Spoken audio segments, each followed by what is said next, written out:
Okay, so let's just go through the code real quick.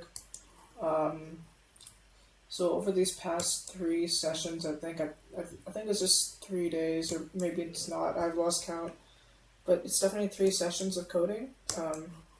This is all the code for the player script. Like this is a player movement.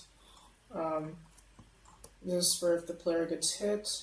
You can see that the help does change a random amount. For different attacks, maybe for a Titan attack, the health will change by like -20 instead of just -6. This just caps the health. This plays the Root Buster. This is for game over. Just plays the break sound. This is for the graze sprite. So just this is the actual graze logic. Or no, I don't think this is. It's not here. But this is just like what happens when the graze has been triggered. So all these scripts have to pertain to that. And this is just like in charge of giving you tension points when you graze an attack. And these are for the hazard sprites. I decided to make the hazards like multiple sprites. I could make them one sprite with a method that I'll show in a different sprite. So like I could make all the hazards one sprite, and I might actually do that for optimization purposes if there are like a lot of hazards. But this is just like a prototype phase. So yeah, I might also like make a Unity version of this Deltarune fan game. Yeah, this is just for the bullets, and this is for the beams that you saw, and this is the tension bar.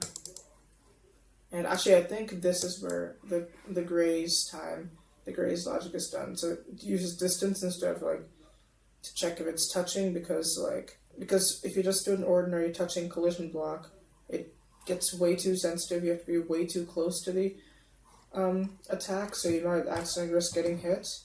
Speaking of getting hit,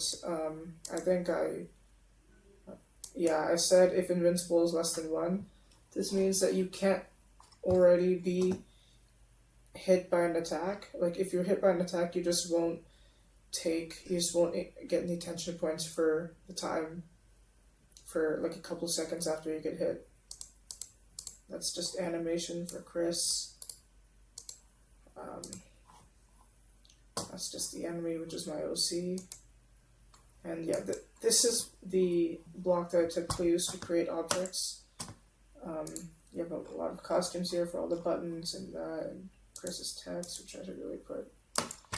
So yeah, it's really just an object constructor, and I create all those objects. You can see it's basically all the ones. And I made the select option logic. If key shift is hit, then you actually go into the select option, and if key X is hit, you go back into play mode.